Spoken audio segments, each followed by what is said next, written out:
आप इतनी उदास क्यों हो? पार्वती जी ने कहा, रहने दीजिए, अंदर से भी काले हो और ऊपर से भी काले हो। शिव जी ने कहा, अंदर का काला तो वो होता है जो कपट करता है,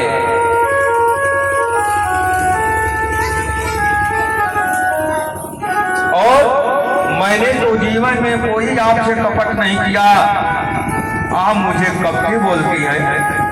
पार्वती ने कहा,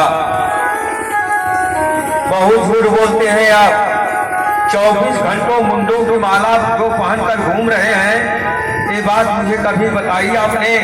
भगवान ने कहा, आपने कभी अवसर नहीं दिया, लेकिन मैं आपसे कितना प्रेम करता हूँ, इसका यदि वास्तव में कोई प्रमाण है तो यह जो मैं मुंडों की माला पहने हुआ हूँ,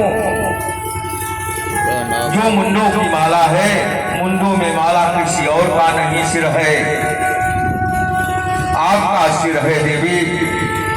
वैसे तो आप परंपरा है, जगदम्बा है, लेकिन लीला की सिद्धि के लिए जब जब आपने जीवन में परिवर्तन लाती हो, चरित्र में परिवर्तन लाती हो, तुम्हारी याद मुझे बनी रहे, इसलिए तुम्हारे सिर की माला हम पहनकर पिरो कर घूमते हैं। बताइए, भगवान इतना प्रेम कर रहे हैं कि जय बार मरी है माता जी, उनके मुंडों की माला पहने हैं, लेकिन नारद जी झगड़ा लगाकर चले गए हैं। हम तो मरने के बाद भी तुम्हारे को माला वहां बनाकर लटकाया घूमता हूँ, तुम कहती हो कि मैं कपटी हूँ।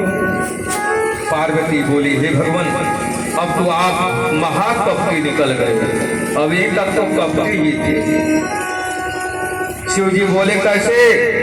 ऐसी कौन सी आपने दवाई खा रखी है प्रभु, जो तुम तो कभी मरते ही नहीं, मुझे बार बार मरना पड़ता है।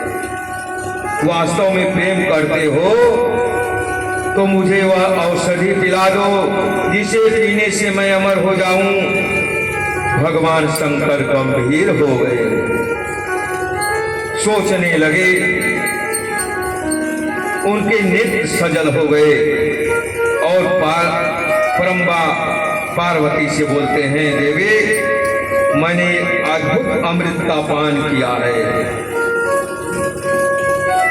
अद्भुत कथा का पान किया है, और वो अमृत श्रीमद् भागवत कथा ही अमृत कथा है। पान करने से वजह से मेरा जन्म कभी नहीं होता, कभी नहीं मृत्यु होती। पार्वती चरणों में गिर जाते हैं और वो बोले, आप मुझे भी अमृत को पिलाओ भगवान।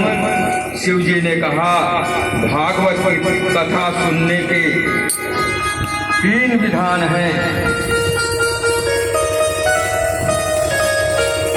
भागवत कथा के बीच में पहली क्या है?